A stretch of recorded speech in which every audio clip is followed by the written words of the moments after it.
lift your head like me. You got to wear your clothes with dignity. How it was.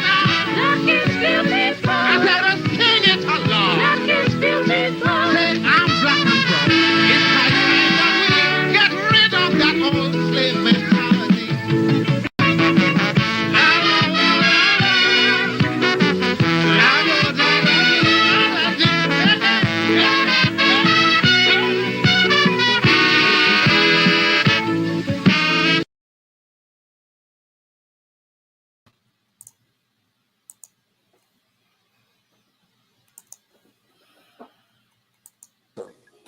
Per se. So I think that song is necessary. That is what Calypso is all Oh about. yeah, Calypso is that's Calypso. Calypso informs. Calypso informs you. It makes you think. It makes you cry sometimes. It makes you party. It could make you party. Calypso is everything. Calypso is life. Many, many, many years it took. How we found the natural look. Many, many, many years it took us to get this natural look. Suddenly out of the blue, this thing has shot like something new. Everybody young and old going afro and telling the world, if you hear them, black is beautiful. Look at the glass. Black is beautiful. It's the texture of us. Lift your head like me. You have to wear me collar with dignity. How it go now? Black is beautiful. I said, let's sing it out loud. Black is beautiful. So I'm black and proud. It's high time that we get rid of that old slave mentality. Sing the chorus. Let me hear you. Sing it.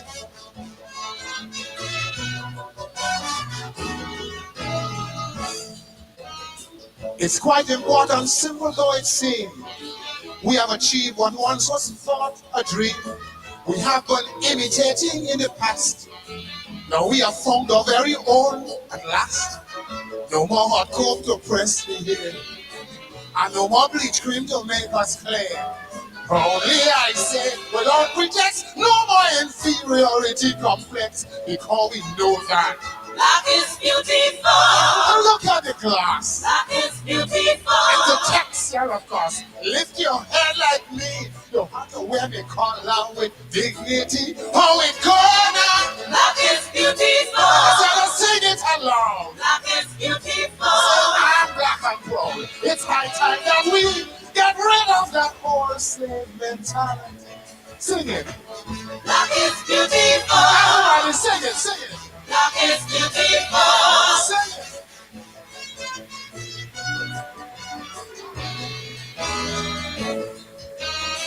My brother, why do you deny the fact when someone says that you are black?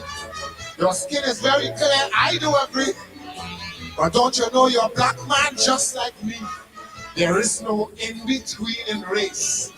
You've got to find your rightful place. Living a life no pretext shows your inferiority complex. Don't you know that? Black is beautiful. Look at the shine. Black is beautiful. It's yours, it's mine. Lift your head like me. You have to wear the collar with dignity. How it go down? Black is beautiful. I said, sing it out loud. Black is beautiful. So I'm black and proud. It's high time that we get rid of that old slave mentality. Higher.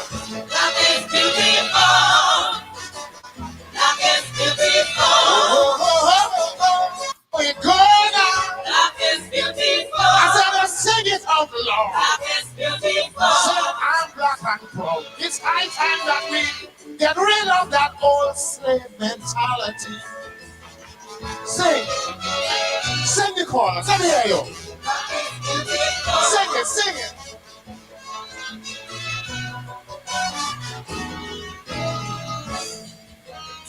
It's quite important, simple though it seems. We have achieved what once was thought a dream. We have been imitating in the past. Now we have found our very own at last. No more hot coke to press the hair, and no more bleach cream to make us clear. Proudly I say, without pretext, no more inferiority complex, because we know that Black is beautiful. look at the glass. Black is beautiful. It's a texture, of course. Lift your head like me. You have to wear the collar with dignity. Oh, it gonna. Black is beautiful. So sing it along. Black is beautiful. I'm black and proud. It's high time that we get rid of that old slave mentality. Sing it. Black is beautiful. Everybody sing it, sing it. Black is beautiful. Sing it.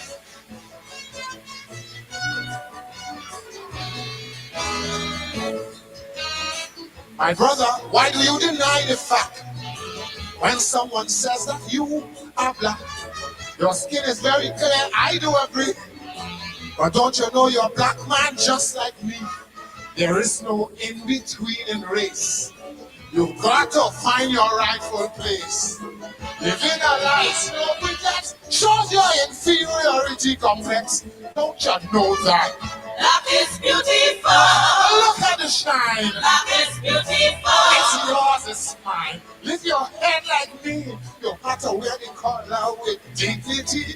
Oh, it go down. Black is beautiful. I said, sing it out loud. Black is beautiful. So I'm black and proud. It's high time that we get rid of that whole slave mentality. Higher. Black is beautiful. Black is beautiful. Oh, oh, oh, oh.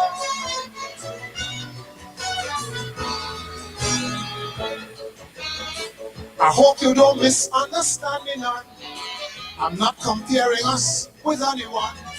I'm only saying that people that we are should never feel ourselves inferior. The Lord above who made the night and day has given both their equal parts to play. Now if you are on our side, open your mouth and sing it with pride. Let me hear you say, Black is beautiful. sing it out loud. Black is beautiful. Say, I'm black and proud. Lift your head like me. You have to wear the collar with dignity. Oh, it go down. Black is beautiful. Sing it out loud. Black is beautiful. I'm black. It's high time that we get rid of that old slave mentality. And let me hear you say, Black is beautiful. look at the glass. Black is beautiful. It's a texture, of course. And lift your head like me. You got to wear the collar with dignity. Black is beautiful. Black is beautiful. Black is beautiful. Oh, yes. Kelvin Pope, the mighty Duke, the mighty Duke. That was the anthem for the Black Power movement way back then. Sang that in 1968. Duke did something that no Calypsonian, including the mighty Sparrow, ever did. He won the Calypso Monarch 4 successive times. 1968, 1969, 1970, 1971. Oh, what a feat. And the years he won it, those were the Black Power years, the years when the Black Power movement took root. Black is beautiful. Black is beautiful. It's still a relevant anthem today as it was then. Some people are scared of it. Some people are scared to say it. Some people would prefer that it never existed. We say black is beautiful. We say black is beautiful because at one time, the world felt that black was ugly. And when we say black is beautiful, it's to affirm our identity, to affirm our equality, to affirm our commitment to equity. And as Duke himself says, we are not trying to say that we are better than anyone. We are not trying to say that we are more beautiful than anyone. All we're trying to say is that we are equal. We deserve to be treated equally. Welcome to Politics 101. Tonight, we are continuing our conversation on race, ethnicity, and the economy in Guyana. Our guests, just as they were here last week, Eric Phillips, chairman of the Guyana Reparations Committee, and Vincent Alexander, chairman of ITPADG, the International Decade for the People of African Descent, Guyana. Two very important organizations representing two strands of the movement, very important strands of the movement, here tonight, as they were last week. This week, we are going to be talking about what to do. Last week, we talked about the relationship between race and the economy. And this week, we're going to talk about what to do, what to do. Both organizations are important, very important. The reparations movement is about repairing.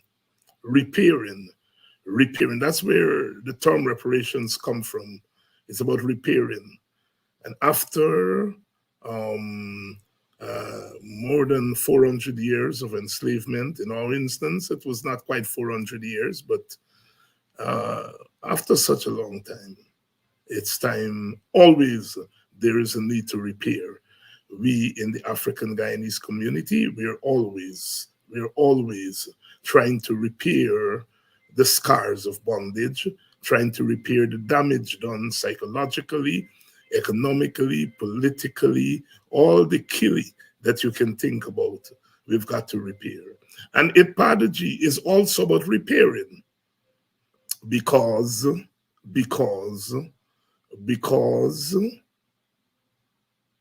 the United Nations, more than 150 years after emancipation from formal enslavement, the United Nations recognized the need for repairing. And they said that despite all the laws that are passed by governments, despite all the strides that we have made in terms of race relations, that the conditions that gave rise to racism, which is the ideology of racial supremacy, racism still exists. It locates racism within the context of systems, systemic racism. It said that racism was not something that I proclaim or you proclaim. It was something that is deeply rooted in the institutions of our societies. And we know that when we put institutions together, we create a system, hence institutional racism and systemic racism. And ITPADG came out of that recognition by the United Nations. It dedicated a decade to deal with that issue. So reparations is important, and both groups are in the business of reparations. And we've been talking about reparations in Guyana for the last year in a serious way. Not that we were not serious before, but you remember last year with the visit of the Gladstone family, a whole new conversation emerged. And we saw how backward many in our society were on this issue of reparations. And some of us were bold enough to say that we need to broaden the conversation on reparations. That we are talking about reparations not just from the slave masters, not just from the slave state, but from the successor state to the slave state. What we call today the Guyana state, that inherited the assets, if there were any, they retained the assets of the slave state, the colonial state, and they also retained the liabilities of that state. And so therefore, our state itself should look into joining in the drive for reparations, repairing, that's what it is. It is not that we have not given reparations, we have. We know that the United States of America has given reparations to the Japanese, for example, for what it did to them during the Second World War. We know that. We know that. We know that the United States promised reparations to Africans. 40 acres and a mule. They never delivered. In Guyana, we know our Amerindian brothers and sisters got reparations. The successor state to the colonial state at the time of transitioning from colonialism to independence, lands were awarded by law to our Amerindian brothers and sisters. God bless them. That was reparations. The slave masters were given reparations by the slave states. When slavery came to an end, they got reparations.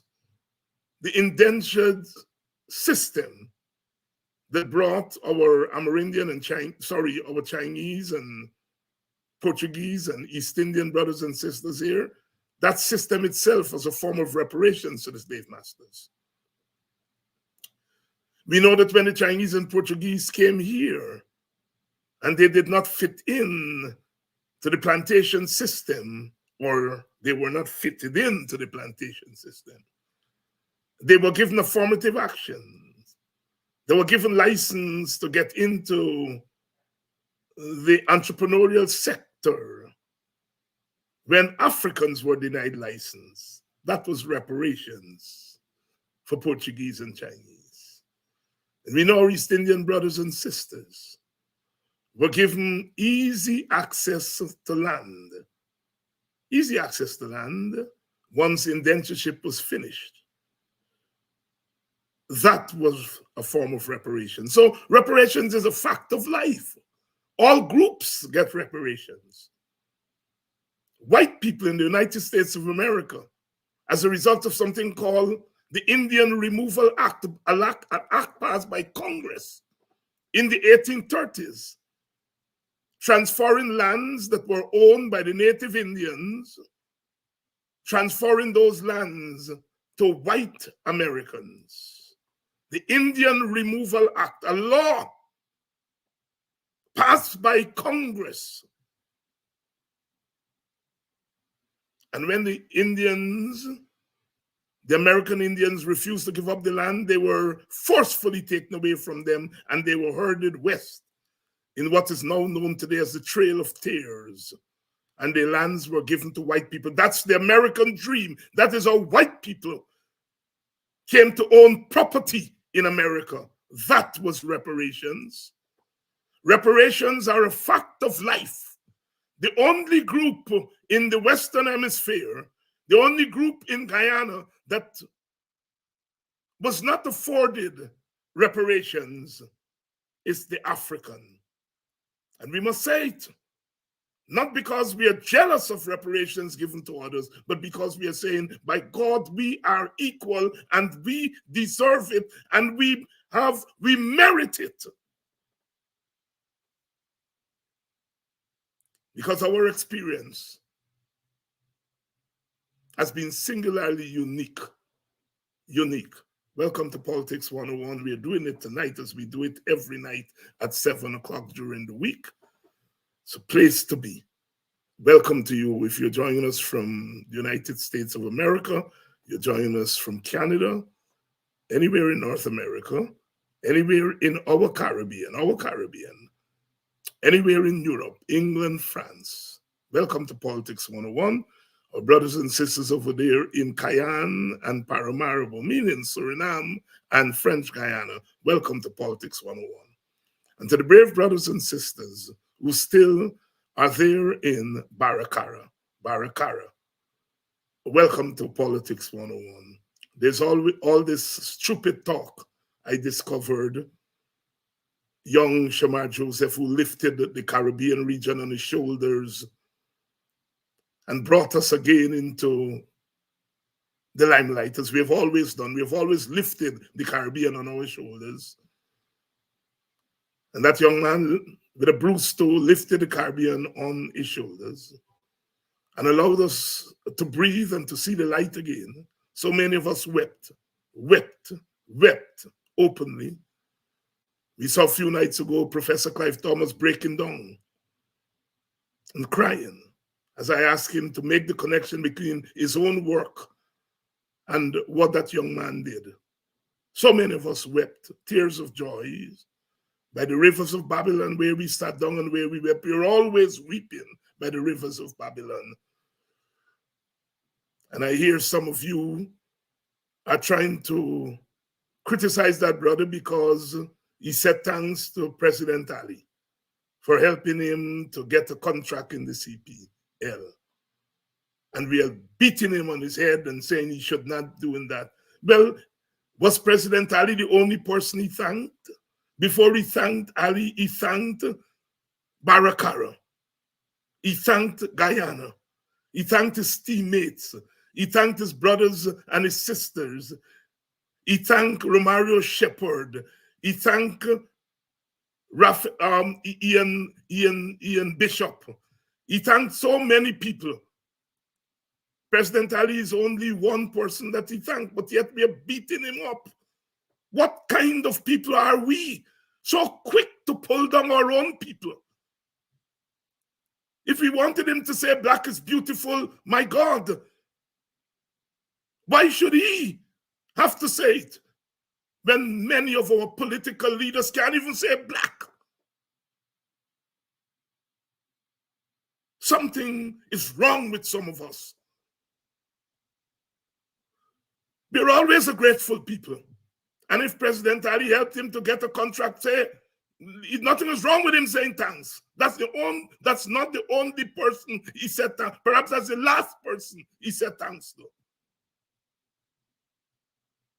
My emphasis is not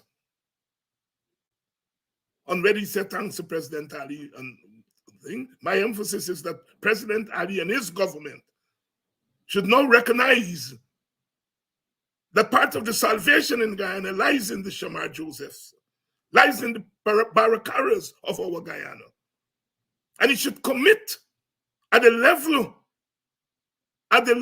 of policy. He should commit this government to develop the places, to help us develop the places so that more of the Shamar Josephs can burst onto the scene. That's where we have to hold our government accountable. And if they can't do it, then we have to develop plans ourselves to do it. We have to develop plans ourselves to do that. Black man, where is your God? Black man, where is your plan? Yak, yak, yak, yak, yak, yak. That is the root of part of our problem. We chat nonsense. If the man appear in a picture with President Ali, so many of you, if President Ali show up, will take pictures with him. Does that mean that you all have committed suicide? No. Leave Shamar Joseph alone. Let him bask in the sunlight. He has showed us what black people can do when the rules are the same, when the rules are even, when there is an equitable playing field. He has shown what black people can do. He's 24 years old. Listen to that young man coming from a place that has no high school, just a primary school.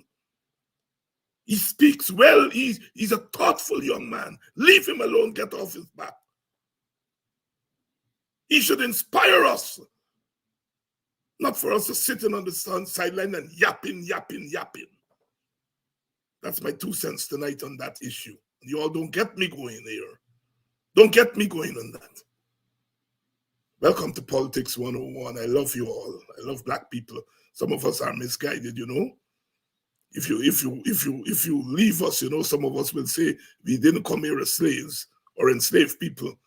Our foreparents drove the ship that brought us here, and so on. And some of them did drive the ship because they had knowledge of navigating ships. So some of us did, but you know, some of us say that in order to escape the fact that we're black. Beautiful. Welcome to Politics 101. We're doing it tonight. We're doing it tonight. I'm always grateful to have all of you here because we are in conversation and we're on the move. We're moving out of Babylon. We're moving out of Babylon. We're moving out of Babylon. That's what the Maroon movement is about. It's a movement away from plantation. That's what Barakara means. They say everything he comes from humble beginnings. Oh, he was a security guard. He's a Maroon. He's a son of a Maroon. Einstein here are moving out. That's what he's a son of. And if they don't say it, we should say it aloud. And that is why when he took that last wicket, or when he took any wicket, he ran away from the pitch. He ran towards the boundary because the CLR James said cricket is beyond the boundary. The instinct of the black man to know that we got to move away. Beyond the move, we getting out of here. Always. Always. I don't know about you all, but we are moving on. We're not staying. And all those who wash them out on black people, or what them a do, the PPP are break, beat them up, they do nothing. Consciousness is a thing, it's a process. And when that consciousness manifests itself in the open space, I hope some of you don't run away or condemn our people. Inevitably and inexorably a day will come, says Martin Carter. Let me repeat. Inexorably and inevitably a day will come. If I do not live to see that day, my son will see it. If he does not see it, his son will see it. And it will come circling this world like fire. It will come to this land and every land. And when it comes, I'll come alive again and laugh again and walk out of this prison. That's where we are going. And that's what we are working for. Some of you all believe that struggle and politics is hamburger. Instant. Fast food. That's what you all think. Some people think politics is. No. I hear people talking about the general strike and the teachers alone should go on strike. And you all know what a general strike entails? That's why it don't happen every day. And people talking about, oh, Indian people just come together, and if it was them, all of them would have come together and strike. Let me tell you all, I was around in 1977 with the Guyana strike. 2 cane cut in the family, daddy and son. The son go out and walk this week, the daddy strike. The daddy go out and strike. This week, the son stay home. That's why they were able to go for 135 days. Not because they got unity that black people don't got. Strike, a general strike is not an easy thing. Costs billions of dollars. I hope when you all call for a general strike and if those people go on general strike, you all put your all money to help a general strike. Sometimes some of our people chat knowing nothing about nothing. Always washing your mouth on poor people who got to wake up every day in that mess we call Guyana and survive. And some of us just stay in the corner talking nonsense. Not you all here. Most of you all, if not all of you all here, know what time of day it is. Know what time of day it is. Always believing that other people are better than us. You all think strike. Some of you all were shocked when I gave you all that information. That's how our East Indian brothers and sisters were able to survive that 135-day strike. It's not all of them come out and striking every day. You're striking against the state. Good evening, welcome to Politics 101. We're doing it tonight. Let me bring in my brothers, because if you all keep me going here, time is nothing. Brother Eric Phillips, Brother Vincent Alexander, good evening. Good evening. Good evening. Oh boy. Well, I mean, you don't have to be a cricket fan. You don't have to be a diehard to have been moved by what young Shamar Joseph um, did. That moment. We saw the likes of Brian Lara and Carl Hooper weeping, crying. And Ian Bishop made the point that he played with Hooper and Lara. They weren't, you couldn't find two cooler men than them. We all know that we used to call Carl Hooper Carl Cool Hooper. And to see them cry in public, it says that something happened. Something happened. That moment means something. It reveals a consciousness on the part of Hooper and Brian Lara that we may not have attributed to them. That they were crying not because they wanted to waste tears, but there was something about that moment that resonated with them as Black men, as Caribbean men. And before we start off tonight, I would like to get your insights on what that moment means from your standpoint as among other things, Black activists. And I'll start with you first, Vincent. Thank you, David, and good evening to viewers. There's so much that could be derived from that moment, and therefore we will see different people expressing their views from different perspectives. There are 2 points that have come to mind. The first one is related to this whole question of reparations and to the decade of the people of African descent.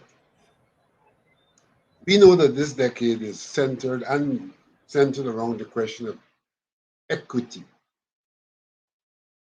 equitable policies, equitable actions in relation to the people of African descent.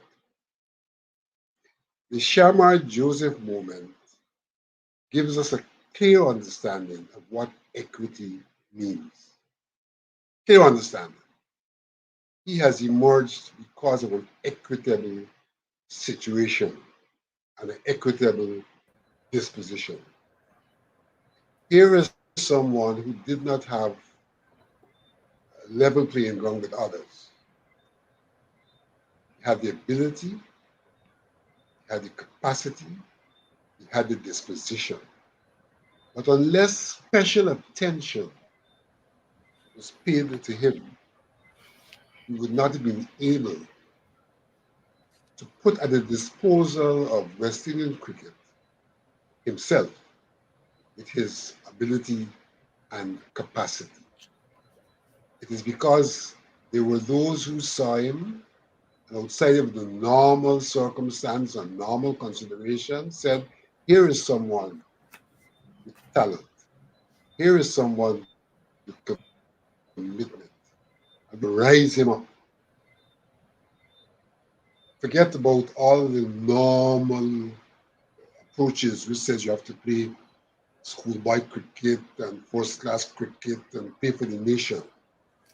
They saw his talent and went straight to him, placed him in an advantageous position, which he's been able to utilize to equalize himself with others who would have had greater facilities, greater opportunities than he would have had for them to get where they got to. But he, because of where he came from, required that hand to bring him up. And it's that hand that represents what we call equity. People of African descent has been disadvantaged. And here is a clear example. Here is a clear example.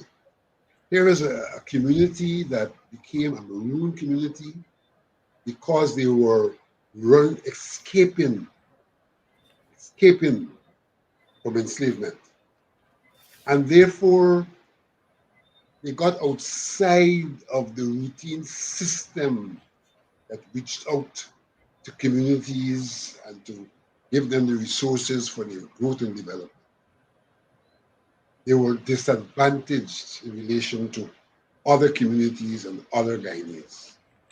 And therefore, their need special attention if you're going to equalize them. And Shamar Joseph's case symbolizes that question of equity and special attention, and how the potential could be realized and the opportunity could be given to those who are outside. So that's the first lesson for me. The second lesson for me is, I would argue that notwithstanding the natural talent that Shamar might have, that he's a product of Barakala. He's a product of Barakala. And had he not been from and in Barakala, things may not have unfolded the same way. I'll tell you why. I look at Shamar's physical development. Yes. When you look at Shamar's physical development, it has to be related on one hand to the nutritional aspect of his upcoming, notwithstanding the community he came from. They must have been using organic foods. They must have been using lots of foods that are not these preservatives and all of that. And therefore his body is better nourished, better nourished than many of us who visit the supermarkets. The kind of job he was previously involved in, wood cutting, I think it's, he ran away from it because of the incident where he nearly died when the tree Yes. fell. But he would never be in that physical shape if it were not for wood cutting.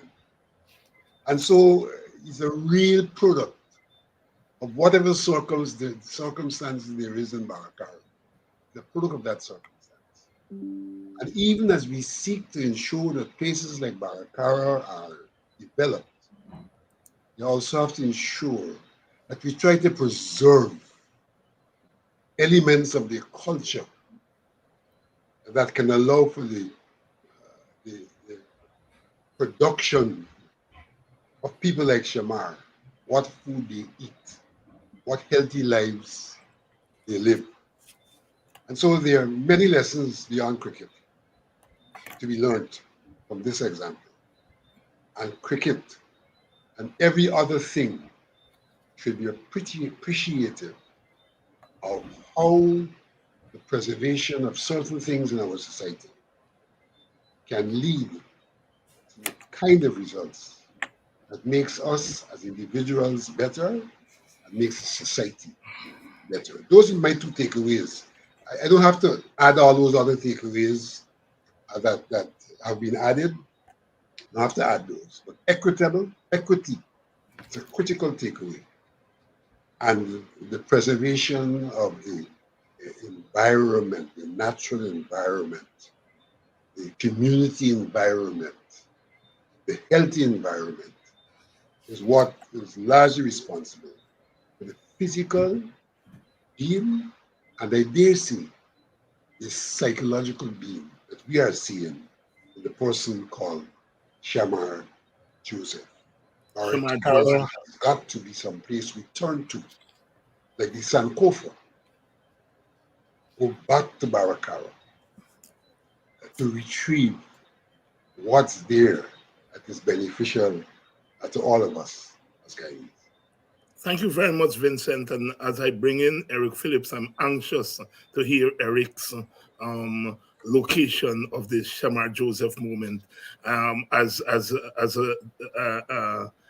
sometimes historian, I want to put what you said there, especially your observation of the Barakara element. And C.L.R. James, in analyzing Garfield Sobers and the Mighty Sparrow, he said they represent a fusion of time, place, and person, coming at a particular time, coming from a particular place, but having the capacity to absorb the energies that were put out. And I so love what you said about him coming from Barakar to the place, the place, the place, the place, and the time, this time, this time of new wealth and new openings for us in Guyana, that we have not had since independent time. And when you look at that young man and you listen to him speak, you can see that he has the capacity, a kind of native intelligence, because Barakar doesn't have a secondary school. All they have is a primary school. They have to leave there and go to New Amsterdam to go to high school, you know?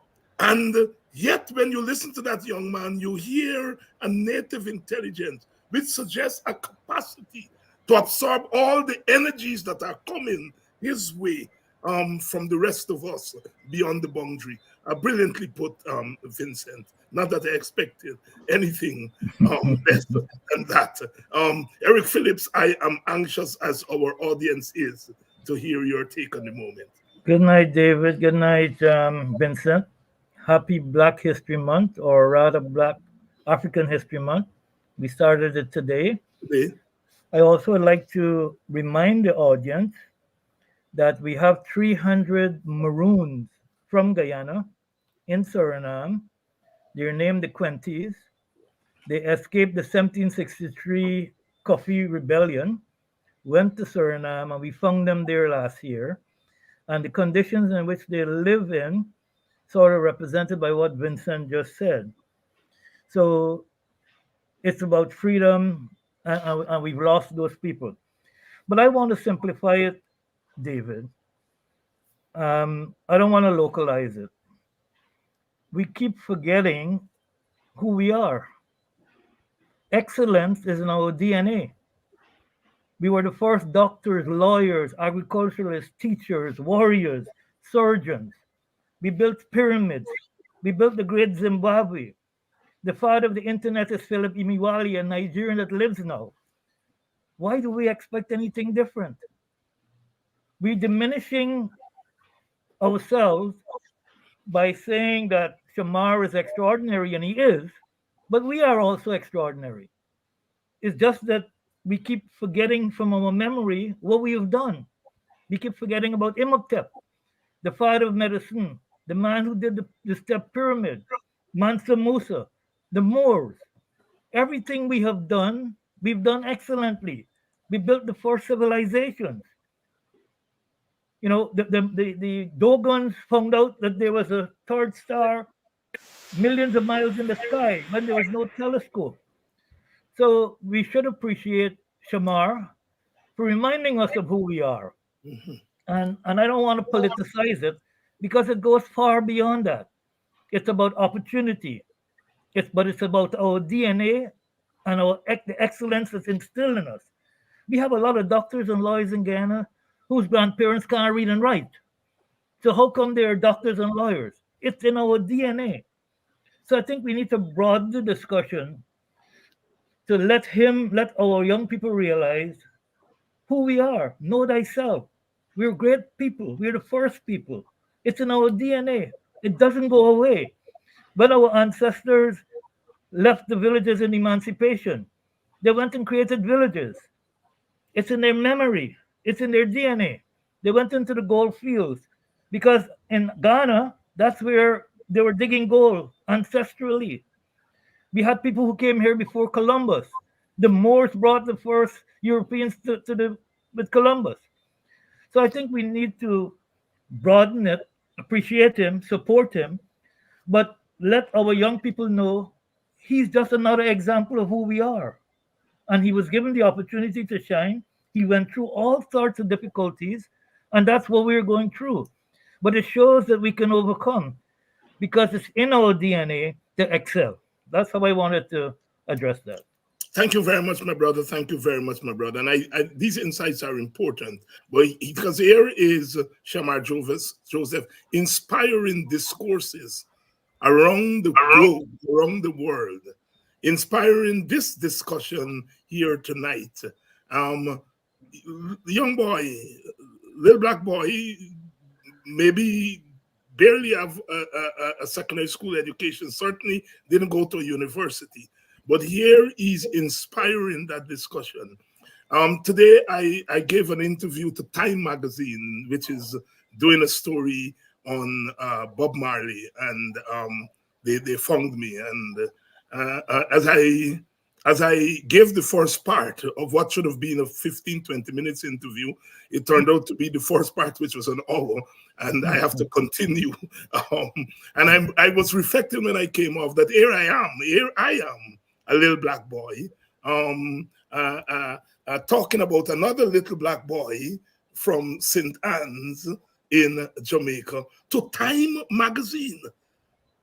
Eric and Vincent, I born and grew up at a place called Bottom Station in Buxton. If you had come there when I was growing up, and I remember Time Magazine as a little boy, if you see one of them, it used to get dog ears because somebody from America would send it for their son or daughter, and it would pass around the village. Time and Newsweek and Jet and Ebony. And who would have thought? And if anybody had told me that somebody sometime would have been calling me to talk about Bob Marley, about to Time, I would tell them, go to hell. But I think, Eric, it speaks to what you are trying to get us. It's that it is within our DNA, and it manifests itself in so many, many, many, many ways. I teach a course on Bob Marley, Reggae and Resistance. It's I teach 200 students at a time, and I have to turn away because we don't have classrooms beyond that to fit more.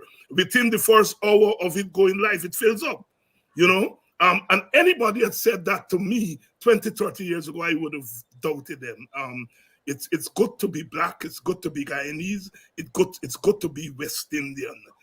Despite all the formidable odds that are stacked against us, because of our ancestry, because of the circumstances of our beginning and our being, we always have something to tell the world, whether it's with our voices, whether it's with our bodies, whatever and wherever you put us, we always have something to say. And young people, from time to time, the Shammai Joseph come to the world and they help us to make sense of ourselves. Give thanks, brothers.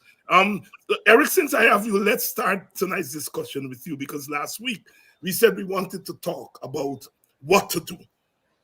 In a sense, a kind of black blueprint, a kind of black manifesto. I had Ipadaji here for a series of programs last year.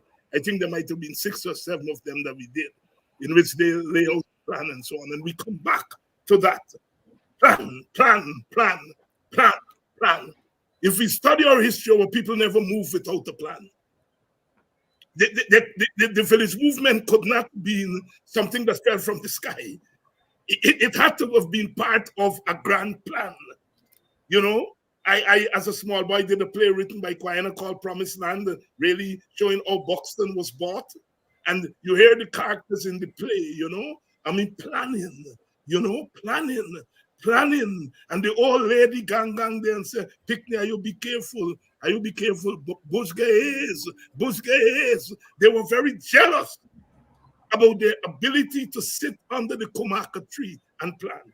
So a plan is everything.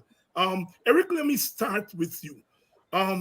What would you say are the 3, 4, 5 ingredients, and I'm coming with that same question to you, Vincent, that should go in to a plan for African Guyanese in this new dispensation? Now, the new is not by itself isolated. The new arises out of the old. We are a petro state, but before we became a petro state, we were a state and we were a people. So we should not separate the petro state from what followed before. But the petro state is what? It's a new stage in that journey. What are the ingredients should go into a plan for Black people at this time? Thanks, David. I think we'd like to provide a context first, because last week we talked about this budget, which in 2020 was 329 billion, and 2021 383, and now it's three times the 2021 budget of 383 billion because it's now 1147 billion, or 1.147 trillion. Last week we talked about what it was in terms of its structure. Agriculture 97 billion, infrastructure 201, 204 billion. What I did was to do an ethnic audit, as Ravi Dev would have us, put all the sectors in the budget on the left hand side, and on the right hand side, put Amerindians, Africans, Indians, Portuguese, Chinese. And when you look at this budget, we're the only ones not in it. And when you look at the budget at another level, 80% of the budget is procurement. And we are excluded from it because we don't have a private sector. We don't have a business sector. And the question then becomes, why don't we have a business sector? So you have to go back to your history. We were the most entrepreneurial people in Guyana, as shown in the village movement, even though the Europeans tried 12 different things to destroy us. In essence, that's one of our strengths, entrepreneurism, as shown through the village movement. But because of our history, because there was a public strategy of underdevelopment in the Black community, and I don't know if you know this document, David, it was done by George Dans and Marlon Mentor in 1988. Yes, I'm aware Where of it it. discussed that the public policy for African Guyanese was underdevelopment. When you look at what came out of slavery, when we had nothing, when you look at what happened in indentureship, where people came in and were paid, they kept their religion, their culture, their food, they got lands after they were finished with their contracts. When you look at what you mentioned earlier, the Portuguese were given licenses in our villages. So today, less than 3,000 Portuguese own about 15% of GDP because they became strong through monopolies in our villages when we didn't have licenses. When you look at what Chedi Jagan did to go to India and bring Korpalani and all these groups, when you look at the fact that all the banks are owned by a particular group, so we don't have access to capital. When you look at the fact that over 473,000 Africans died to build Guyana, when you look at the fact that we have always been positioned in this racial hierarchy in Guyana at the bottom of the ladder, when you look at all these facts, you recognize that we are where we are today, the lack of a business community, the lack of cohesion, because of the history. Now, more importantly, when you look at the Amerindian community, people forget that the Amerindian community, they were given affirmative action. They had treaties with the Dutch and British where they were paid to hunt us down. The 1763 rebellion failed to some extent because the Amerindians prevented Kofi and his people from going from Berbice to Demerara Essequibo. When you look at the 1823, Kwame was shot in his back by an Amerindian. When you look at all the incentives in the Amerindian Act of 2006, 13.8% of the land, which is now about 19%, an Amerindian Development Fund, which in this budget today has been given $4.7 billion. When you look at carbon credits going to Amerindians, 204 villages getting $2.7 billion, 240 villages. When you recognize that the Amerindians have 183 community development plans funded by the government through Conservation International, when you realize that the private sector is predominantly Indian and Portuguese, and they have been given opportunities when we haven't, when the banks have been controlled by others, there's no mystery as to why we are where we are, not having a business community. A few years ago, we did an assessment of all the sectors in Guyana. And let me just read one part of it because it gives you an example of why we're suffering, why we don't have a business community. The financial sector. Currently, the banking sector has assets of $800 billion and is comprised of two international banks, Nova Scotia and Baroda, one regional bank, Republic, three indigenous banks, Citizens Demerara, GBTI. There is no bank owned by Africans. When you look at Gaski, which grows by about 400%, we do not have own any of the 15 companies on that stock exchange. So in essence, what I'm saying, there's been a history on the development of African communities and a history of affirmative action to all the other communities. And so when you look at this budget today, race is all over it because we have been purposefully kept out of the economic well-being of the country. We don't have any generational wealth because we're in the public service by for historical reasons.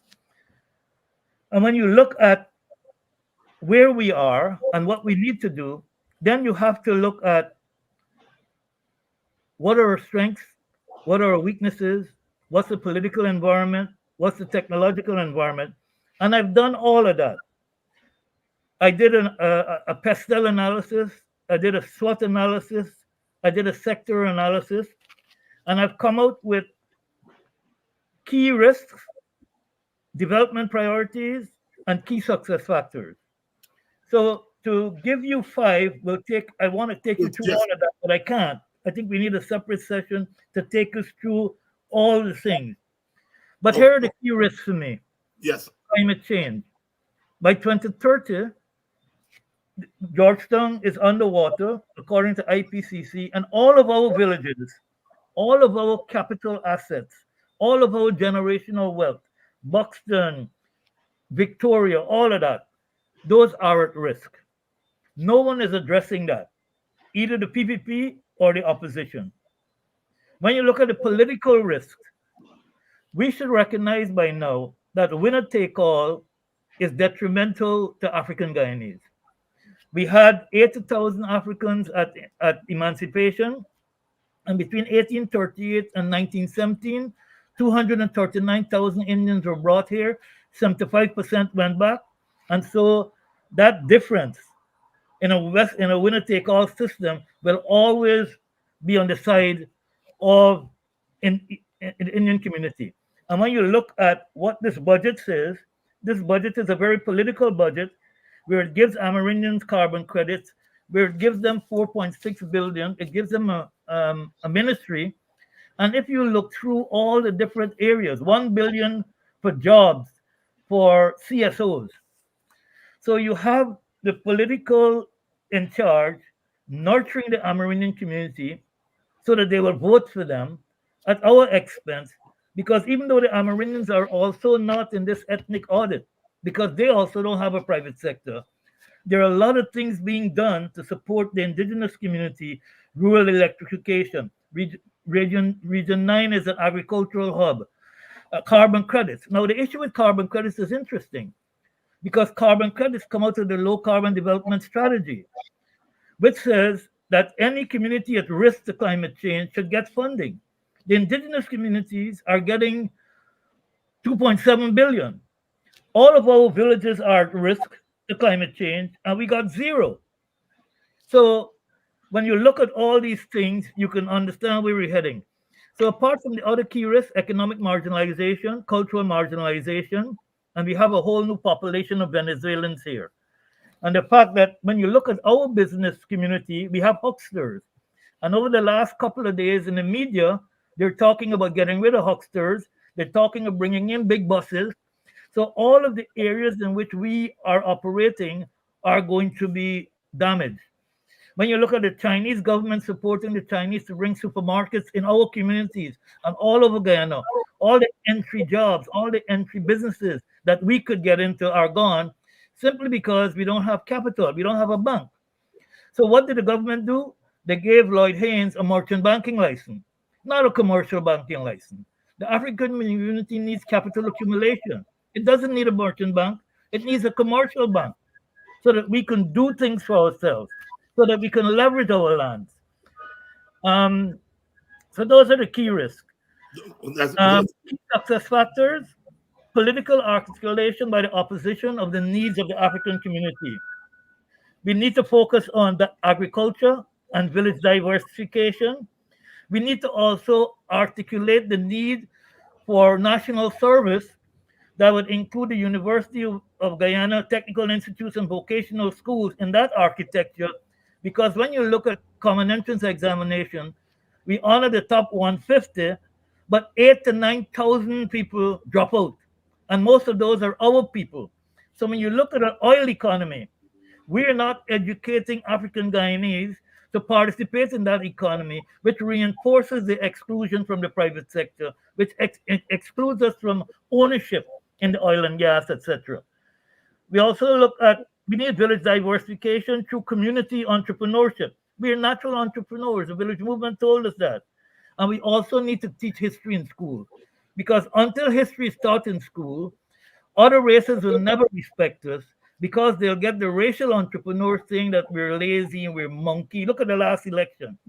Our history will show us that three of the nine Amerindian groups came here 100 to 200 years after we were here. The Waiwais, the Wapishanas, the Makusis.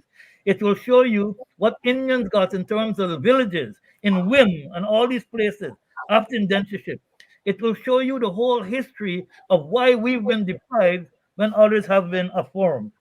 So we need to teach history just for the sake of our own children's self-esteem and also to make sure that other races will vote for us.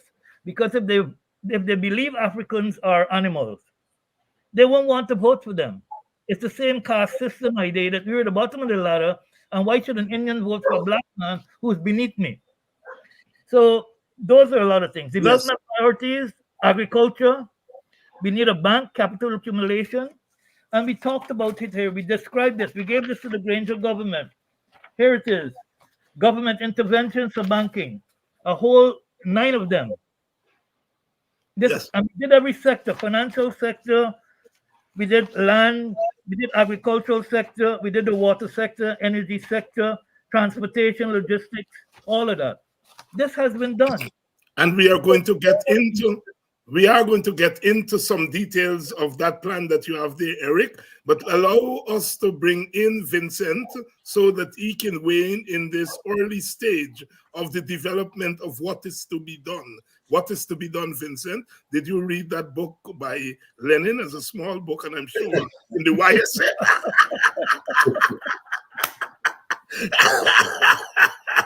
You were from the Young Socialist Movement. I'm sure you would have read What is to be Done. Vincent Alexander. What's to be done in Russian is что делать. There you go. Что делать.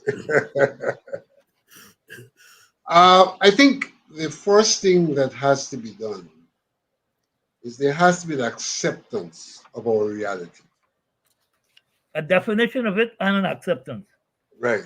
There is an ongoing denial and, in fact, a conscious articulation about our reality that is not real. And that is captured more than anywhere else in the One Guyana mantra. If we start off with the One Guyana mantra, it is a conscious non-acceptance of the plurality of our society, and therefore does not allow for an approach to Guyana's nationhood and development that takes into consideration the plurality and therefore the specificities of the various ethnic groups. And here our attention is being paid to the African Guyanese in particular. So that's the very first thing, because that has to be something intellectually accepted and psychologically accepted. And then it will put us in a position to approach issues affecting Guyana from the perspective where not only is this universality, but there is this diversity that has to be addressed, so that we've got to seriously push back on this mantra of one Guyana, because it's not simply a mantra. It is a disposition which says, look, we It's a need not political strategy. pay attention to the diversity and address the issues affecting the diverse groups, because we are one Guyana and there's one plaster for Guyana, when in fact we're not affected by the same problems, and therefore that plaster cannot work. We need different plasters for different groups, even as we need one plaster for the commonalities of Guyana. So that's the first thing. That speaks immediately to the question of our education system and the teaching of history in our schools. It is critical at every level, even starting from the level of kindergarten. It's amazing how cognitive these little children are. Starting from that level, using the appropriate approaches, integrative approaches, etc. You have to teach about the history of the Guyanese people, where they came from, how and why they came, what has happened to them since they came, and what contributions they have made to the growth and development of this country. That is critical and important. And then we have to look at what is the reality of the society today. I think Eric has, in some regards, has touched that. We have got to ensure that our policy decisions are made against the background of the ethnic assessment and the data by ethnicity. So that's the only way we can address the diversity. We have to know who is where in every sphere, the educational sphere, the health sphere, the economic sphere, etc.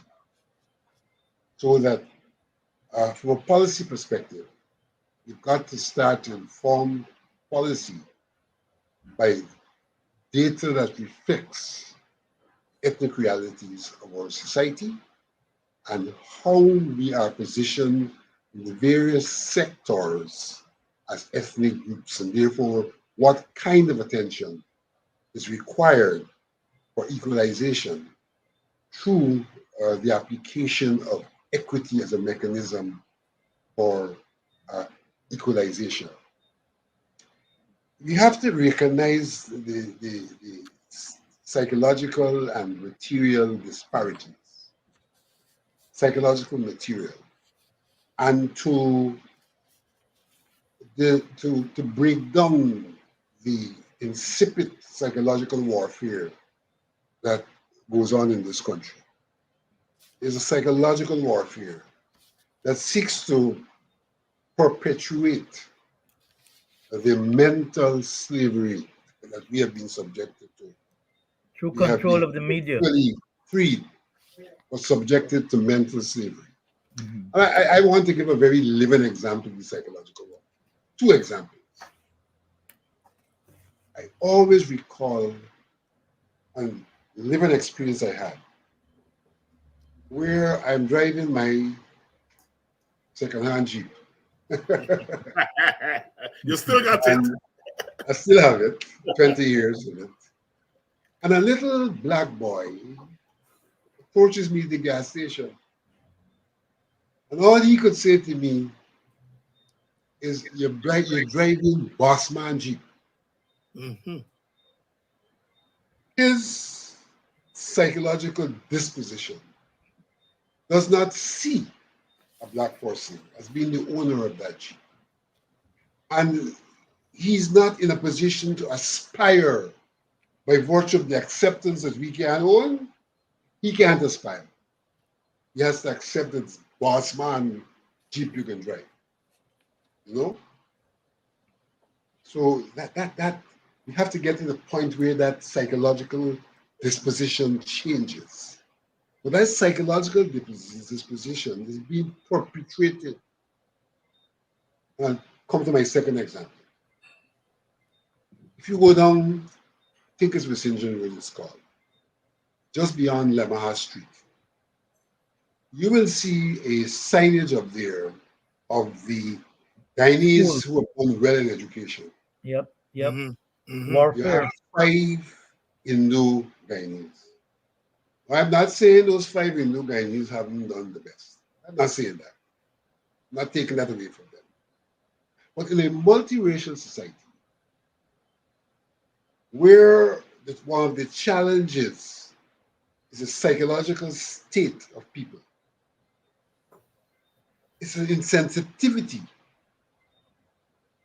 at minimum, and probably an intentional aggressive act to It put up is. those 5 pictures so that the image you get as a Guyanese is that these are the ones who are the bright and successful, the others are not worth the while. Mhm. And that picture is very, very strategically located. Yes. It's located where we have children passing to go to North Sixth school. Georgetown, Mhm. St. Joseph, Mhm. Tutorial, Mhm. uh, Richard Queen's Joseph College. Ishmael. Secondary School, GTI, GITC. Mhm. Queen's College. It's unbelievable. Mhm. But it's an act of warfare that is perpetuating a mental state of the African Guyanese from 2 perspectives. How the others feel about us, they're not up there, they're not working. And how they feel about themselves. We are the ones who are worthy. And that is Vincent, only could with I? one place. Yeah, Vincent, could I add something? Remember 2 years ago, an Amerindian youth drew a picture of the First Lady and a black woman on her knees with a baby in her hand looking up to her. That's how Amerindians believe we are, that we're beggars, we're fatherless. And that is because of this psychological warfare that goes on daily in the media. And it came to roost during elections with dog and monkey and this and that. It's taught every day. And those images reinforce it, the Definitely. school boards. Mhm. And this warfare has been going on for a long time. Yeah. It became very evident during the Belgic and the period after. There were acts of propaganda in the Amerindian communities that spoke to African Guyanese as criminals, to the extent that the Amerindians were being told that they had to protect themselves from the invasion of their villages by these criminals. And Vincent, what we experienced, and I'm talking lived experiences, mhm. what we experienced during that period, you go to a village and you don't see anyone. And you say, why is it there's no one in this village? But then you discover that because the word was passed that the criminals are arriving, Mhm. everybody withdrew into seclusion and they Vincent, could I fenced add them this go. because this is important? Do you remember this document, January 16, 2013, which was the Amerindian People's Liberation Front communique that demonized black people and Here police you and have it. army? Here And do you you have it. remember the Rupununi uprising where the Wapishanas didn't want a black government to rule them? So we have a lot of work to do in the realm of the psychological state of our people and the psychological state of the nation. Not only of the people of African descent who've been affected, but the entire nation has been affected. It manifests Yes, at elections. a lot of work to do in that regard. Mhm. Now, once we get that history and psychological stuff going, we've got to look at the material circumstances because equity is a solution. Mhm. And so, in keeping with some of what Erica said, we've got to go back to one, an appreciation of roles in society. Not every Guyanese, not every African Guyanese will be a businessman. But if you look at the United Nations indices of development, it does not speak to economic growth as the indicator of development. Yep. It speaks to economic growth, speaks to the state of health, speaks to the SDGs. state of education, it speaks to the level of involvement and exposure to culture and the arts and things like that. And therefore, we have to get to a point where we accept that all peoples in all spheres are equal contributors to development and the enhancement of human life. And so that, policy making, we can't say, we have to throw all this money into economic development, and I'll come to speak a bit more about that, and to ignore other spheres which are critical to human development. And by ignoring those spheres, in the case of Guyana, you are giving less resources, even in terms of wages and salaries, to the people who are keeping those spheres going and making an equally important contribution to development there. And even as you do that, you are saying that we shouldn't occupy those areas. So it's like we shouldn't exist, as if we shouldn't exist. But you're starving us in terms of the worth of what we are bringing to the table in our development. So even as we seek to psychologically return to our entrepreneurial practices, at the general level, there need to be an appreciation of the role of each sector in human development. And by virtue of that, an appreciation of the role of African Guyanese, who are playing a critical role in the education sector, in the health sector, and other areas of service. Vincent, You do you know, remember when the African Business Roundtable was founded? No government official attended, the IDB was there. And the next day in the newspaper, Roshan Khan, the Imam, said that it was racism that black people are coming together to form a business forum. When Indians have their own, Portuguese have their own. So I had to respond to him to say, look, Gopio has an international business conference every year. There are groups in Ghana that go. So the view is that we shouldn't be in business because it's racism if we come together to talk business when they're doing it in GCCI and the private sector and AmCham and at home and at dinners and at functions. But we shouldn't come together because business is not for us. And let this me is a repeat. respected leader in the Muslim community, Roshan Khan, Let me who's repeat. supposed The to rule is talk not. about fairness and justice. The rule is not only that we shouldn't be in business, but the rule also is that where we are is undervalued. Yeah, Yes. It's yeah, not respected. yeah. It's not rewarded. So Right. we are non-entities. Look Can't at get involved in Agricola. this. Agricola is the most undervalued real estate in Guyana. Look where it's located. The value of an acre of land in Agricola was about 30 million years ago. Now it's about 100 million. We tried to get an extra 30 acres for Agricola. We wrote the documents, all of that. I will not be surprised if people from Agricola are squeezed out of that space in the next 10 years because of the value of the real estate and because it's undervalued right now. So that even if they sell, they don't get what it's worth. All these things That's are very happening in instructive in pockets. Nuere. Hmm? In Mocha Arcadia, Cane View case speaks to that Yes.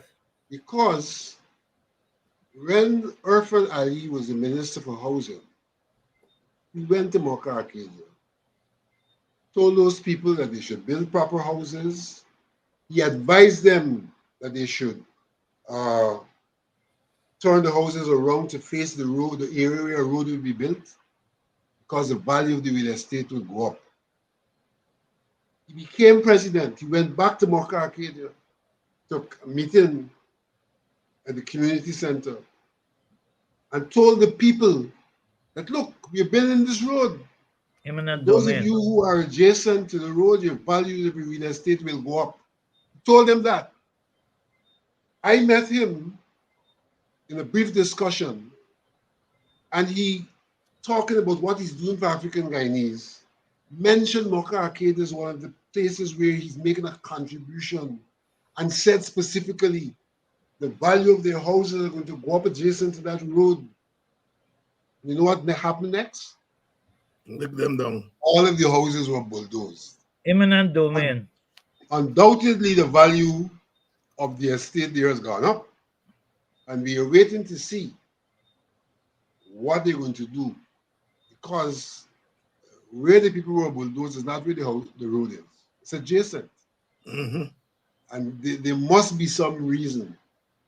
They wanted that land. They want that place where they know the value is going to go up. It's a business corridor as Silica City and other places develop, and as oil and gas develops. Mm-hmm. Gentlemen, we're running low on time. This is a series because you all are going to come back every Thursday. I want to end tonight with a report from each of you, from both of you. A report from the reparations and from IPADA G, because I know there's some things that you all would want to update us on. In the case of IPADA G, I know the challenges that are being faced there, and I want the audience to be apprised of that. So let's start with you first, Eric. Thanks, David. Yes. Got a note today that CARICOM Reparations Commission will be redoing the 10-point plan. It's now about 5 pages. Next week in Jamaica, a group of 6 will meet, and it will become 100 pages. It will include women, climate change, the diaspora, etc. And that will impact how we pursue reparations in the region. At home, you spoke about it earlier. There's an Amerindian Act of 2006 that is a reparations act. They were given land, they were given a development fund, they were given a Tushaus Council that is fully funded in this budget. 3 of the 9 groups were not here when we were here.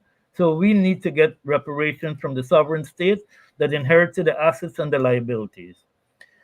At an operational level, we are going to be displaying the 1823 exhibition throughout the country. We plan to take it to Linden, Buxton. We're going to Mucka. We're going to go over to Essequibo and Berbice, so that people could start to understand the history. And we're starting with Africa before enslavement, because most people don't understand what Africa is and was.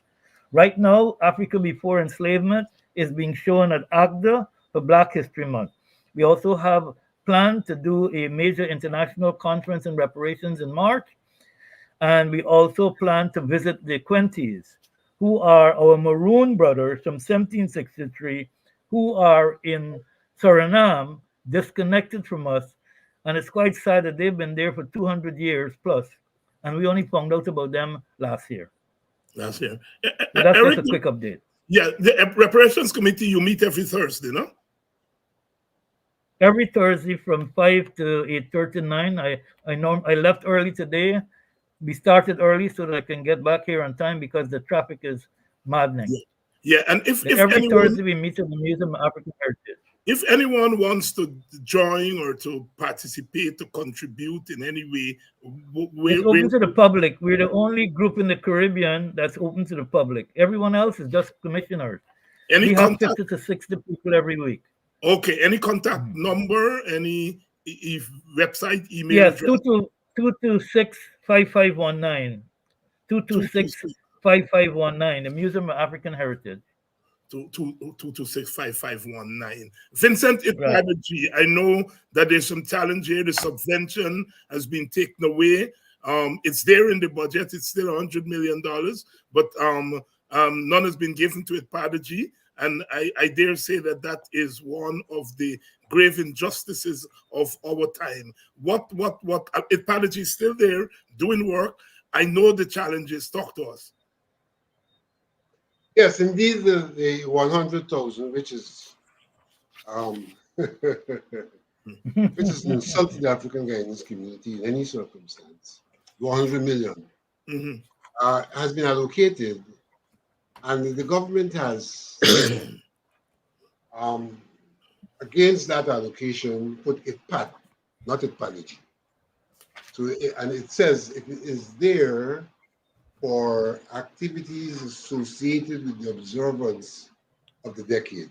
And all of that, if one breaks it down, is really an insult to the African Guyanese community because we are not observing a decade. We're not observing a decade. Observances are ceremonial activities. Right. We are seeking in the decade to achieve objectives Yes. which can be associated with $100 million, particularly when one compares all the monies that have been given to the Amerindians, billions of dollars. It's over $9 billion that will go to the Plus, Amerindians. Vincent, there's 147 million in the budget for Or Amerindian that's Heritage that's Month. that's that's only for heritage. Yes, Their observation of Heritage Month is a billion for jobs. 147 million. 147 Right? million. Just We for are being yes, told just for that month. we are getting 100 million for observance for a year. And there are two things about that. One is we are not in a mode of observance, we're in a mode of development. And in any instance, 100 million for a year is jokey.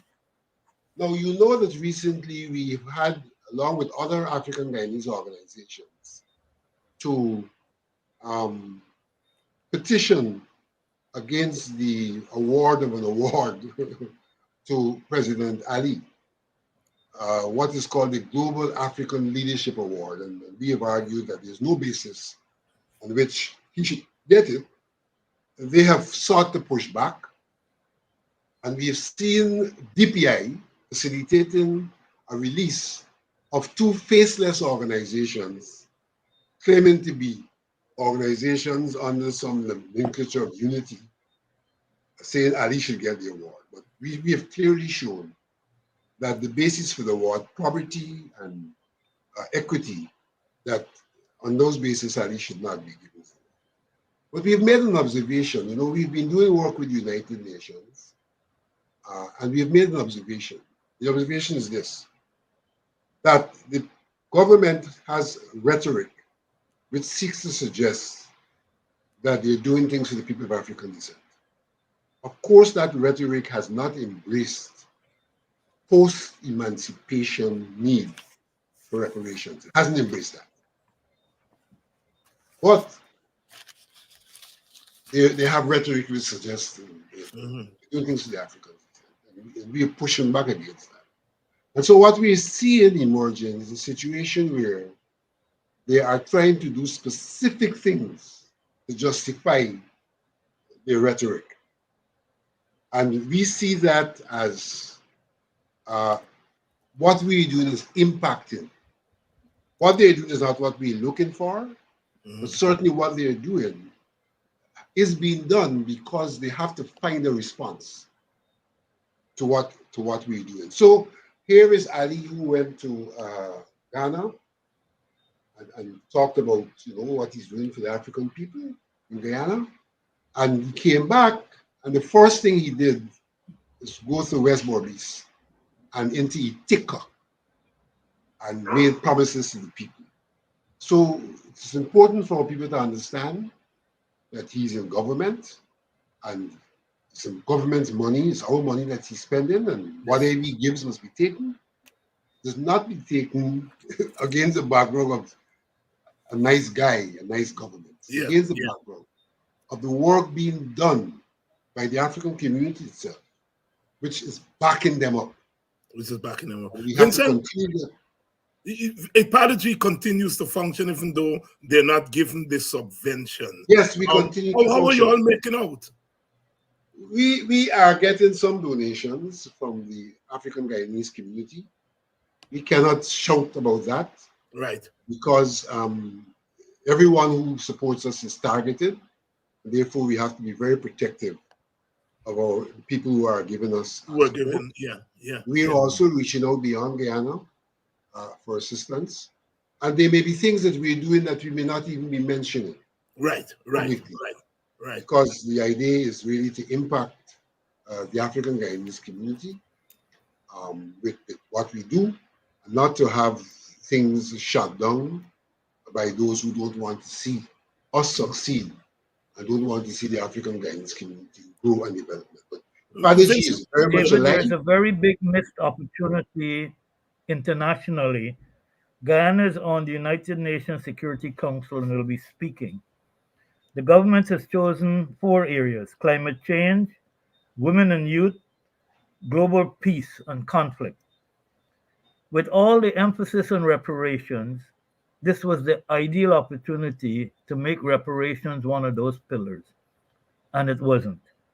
So I am trying to figure out what is the real commitment to reparations for Black mhm, people. If at the yeah, highest level of global it's not diplomacy, on the you agenda. have the platform and you're doing nothing. You Yeah, chose things like women and youth. What does that mean? Again, instead of looking at this is a trick. Instead of disaggregating things yes, ethnically, yes, you talk yes. about women and youth and this and that and sidestep the real issue of equitable development.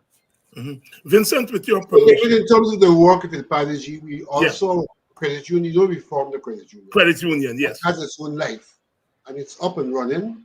And in fact, I came to this forum out of a credit union meeting where we are planning for annual general members meeting in the month of March. So the credit union is there, and all people of African descent are encouraged to join the credit union. It's growing from strength to strength. People are still joining the credit union, and I dare say organizations are still joining IPADA G. We have grown from 65. We are now somewhere in the vicinity of 75 organizations. So we are still alive, and with whatever resources we have, we're still reaching out to the African guidance community, and we are demonstrating that the work we are doing has nothing to do with allocating subvention to individuals, and that individuals are there and still working in the African guidance community, largely as volunteers. Yeah, Vincent, with your permission, I want us to do our part here on Politics 101. And those of you who want to make, as usual, our small contributions on this program to ITPADG, because I know that you all have recurring bills that you have to meet. You have a staff there. Salaries have to be paid. There are ongoing programs. And I would like, with your permission, to launch a little fund here among our supporters on this program to make your contributions to ITPADG. They don't have money, as they say, they depend on contributions. Is that something, Vincent, you would like to That, endorse? that would be most welcome. We do have a recurrent expenditure that we have to maintain. We have to have a security to our place, you know, that we have to have lights, we have to have water, basic things we still have to have, even as we have reduced the staff to some extent, but we have to maintain some basic things to keep the organization afloat. There you have it. And here are the, to remind you out there. This is, we have the Cash App, the PayPal handles there. Please indicate that your contribution is for ITPADG. As I usually say on this program, the old African edict, one dirty bill dam, no matter how small your contribution is, please make it, and I'll make sure that it gets to ITPADG in short order. They have, as they say, light bill, water bill. They have to pay salaries to keep that work going. The government has not been given them for 2 years.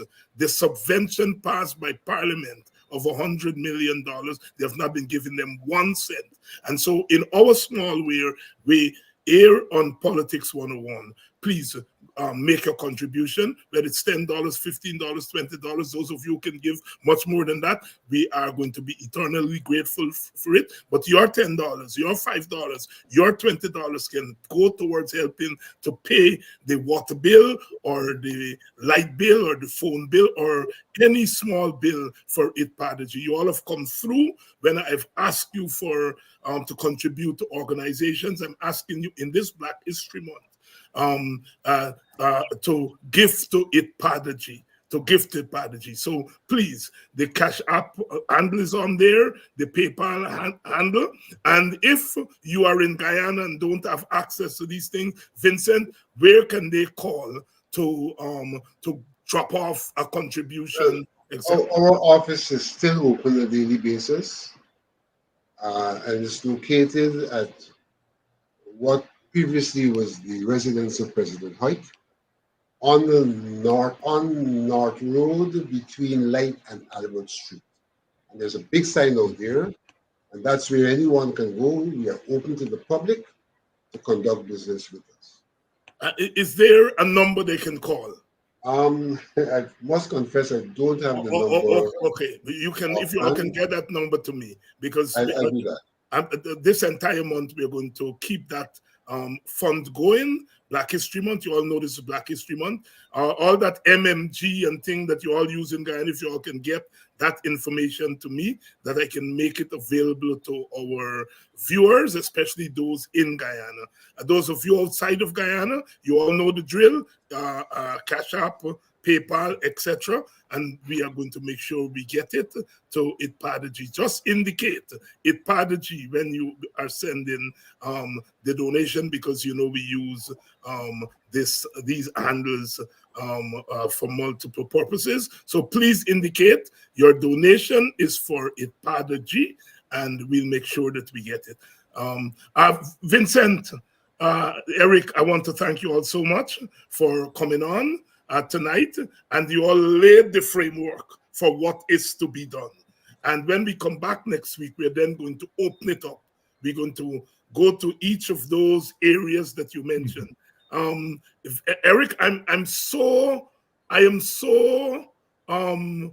taken by that environmental thing and the threat to our villages on the coast. You know, I'm a village man, and I know even before climate change, the challenges we have in the villages, rainy season, etc. And David, 240 Amerindian communities are getting carbon credit, and none of our villages are getting any, and they're suffering the same exposure. All right. And you know, it's not just a question of the exposure, but our villages also have lands and forested areas. Yes, to get carbon credits. And therefore we're entitled to carbon credits. We're entitled. We're entitled. If you read LCDS document, we're entitled to it. Yes, we're entitled. Thank you, gentlemen, and thank you all again. And next week, I'll see you all when we continue this series of what is to be done in the Black community. We've always had a tradition of doing for ourselves. We live as part of a larger country, a larger state, and the state has a responsibility, but we have always supplemented the state. I always say that when our foreparents bought those lands and turned them into village, they didn't go to a bank, you know? They pool their resources. And I know Itpadaji has been doing a lot of work in trying to instill that spirit of self-reliance in our communities. And Eric, I know you have a reservoir of information. I'm sometimes amazed at the kind of information and data that you have accumulated, which can help and which do help to guide us as we try to prepare the African Guyanese community to play its part and to get its fair share of resources in this era of the petro state. My brothers, thank you all very much for coming on. Thank you. Thank you very much. This has been one of the shortest periods I've ever experienced on a program. And it's just been going for what? 1 hour and 40 minutes. Yes. Thank you all very much. Sisters and brothers, I want to thank you all for staying through the program and to say that this is necessary work. This is necessary work. This is the back-breaking work that we have to do in order to get our people where they're supposed to be. I ask you to make your small, medium, or large contribution to Itpadaji, Cash App, PayPal, Zelle. The Zelle is the same PayPal information there. I don't think we have a phone number here for the Zelle. I'll have to have them put a phone number up here. But you can Zelle, you can Cash App, you can PayPal. But you can Zelle using the email address that is on there for PayPal. Again, thank you all very much for the love that you all have shown to me, to this program, to the struggle, our struggle to situate our people, to locate our people, and to have them take their rightful place. Thank you all very much. Happy Black History Month, and we're going to be doing it. We're going to be doing it throughout Black History Month, ensuring that we continue to stay relevant and continue to do what needs to be done to put our people in their rightful places. If you hear that, Black is beautiful. Santa Claus. Black is beautiful. It's a textile. Lift your head like me. You got to wear your clothes.